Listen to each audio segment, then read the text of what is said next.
Motion control CNC machine का heart है और उसके बारे में जानना आपका ज़रूरत है।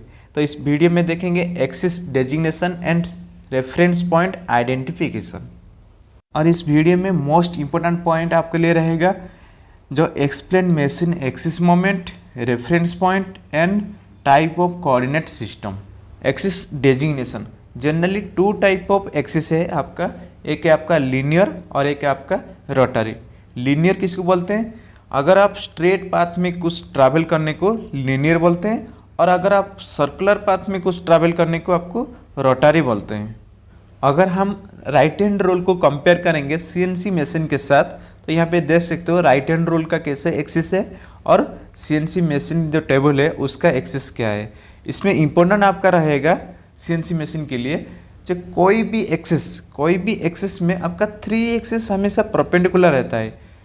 आपका एक है एक्सिस एक्स एक्सिस और एक है आपका वाई एक्सिस और एक है आपका जेड एक्सिस। ये तीनों एक्सिस हमेशा परपेंडिकुलर रहता है कोई भी मशीन में, कोई भी एक्सिस में।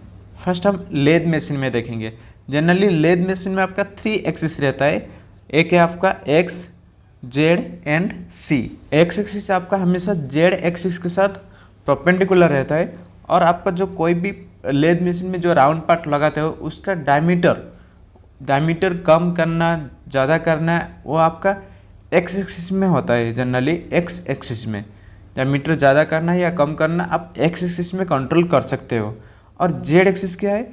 जेड आपका जो आप कोई भी लेद में लगा रहे हो कोई भी राउंड पार्ट उसका कितना अंदर, मतलब उसका फेस टू कितना इनसाइड आप जा रहे हो, कितना अंदर जा रहे हो, वही आपका जेड एक्सिस। कितना डेप्थ जा रहे हो, अगर आपको हॉल करना है, बोर करना है, वो फेस से कितना डिस्टेंस अंदर जा रहे हो, वही आपका जेड एक्सिस।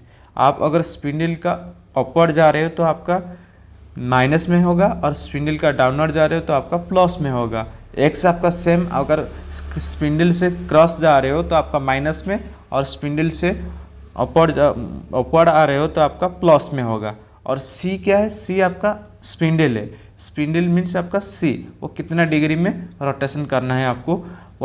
जनरली 360 रहता है वो सी एक्सिस। मिलिंग जनरली 3 एक्सिस रहता है मिलिंग मशीन। एक है आपका जेड, एक्स और वाई। जेड जो आपका रोटेशन होता है स्पिंडल जहाँ पे टूल लगाते हो वो आपका जेड है और जो ज़्यादा लेंथ ट्रैवल होता है वो आपका एक्स है। जो शॉर्ट लेंथ ट्रैवल होता है वो है आपका वाई। और एक्स वाई जेड ये तीनों हमेशा परपेंडिकुलर रहता है, ईच अदर 90 डिग्री रहता है। तो यहाँ पे फोटो में देख सकते हो जैसे कि आपका सीएनसी मिलिंग और राइट हैंड रूल के साथ कंपेयर हुए है क्या क्या एक्सिस कौन सा है। जनरली आपका सीएनसी मिलिंग 3 एक्सिस होता है लेकिन 5th एक्सिस रहता है और 12 एक्सिस भी रहता है सीएनसी मिलिंग मशीन।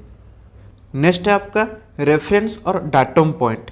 जनरली क्या होता है आपका सीएनसी मिलिंग मशीन या सीएनसी टर्निंग मशीन, कोई भी मशीन होने दो, उसमें एक रेफरेंस पॉइंट फिक्स रहता है जिसको हम मशीन ओरिजिन बोलते हैं। रेफरेंस पॉइंट फिक्स रहता है वो मशीन ओरिजिन बोलते हैं। जहाँ पे हम मशीन ऑन करने का टाइम हम रेफरेंस पॉइंट रिटर्न करते हैं ना, वो आपका होमिंग पॉइंट है। रेफरेंस पॉइंट रिटर्न वो आपका फिक्स रहता है।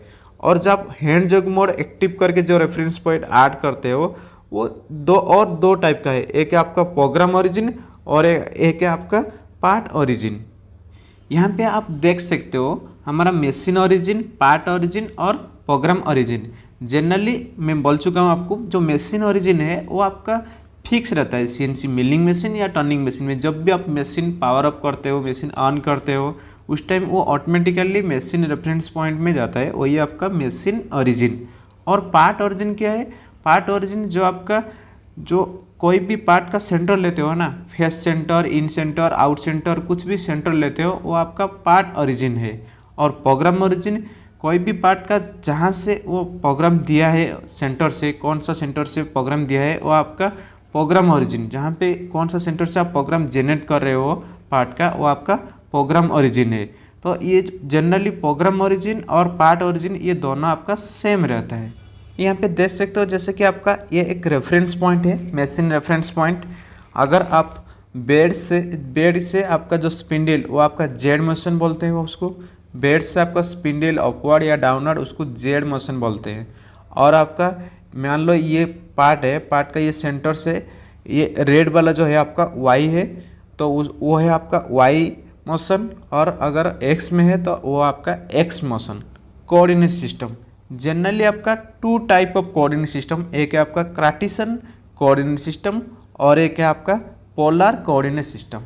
कार्टेशियन कोऑर्डिनेट सिस्टम में क्या होता है, आपका 3 एक्सिस रहता है, एक्स कमा वाई कमा जेड कमा, मीन्स अगर यहाँ पे देख सकते हो एक्स कमा वाई कमा, एक्स 5 mm वाई 5 mm, तो वो हो गया आपका एक पॉइंट। अगर आप जेड में पुट करें, जेड मेरा 10 mm, तो 3 एक्सिस हो गया, ये इसको बोलते हैं हम कार्टेशियन कोऑर्डिनेट सिस्टम।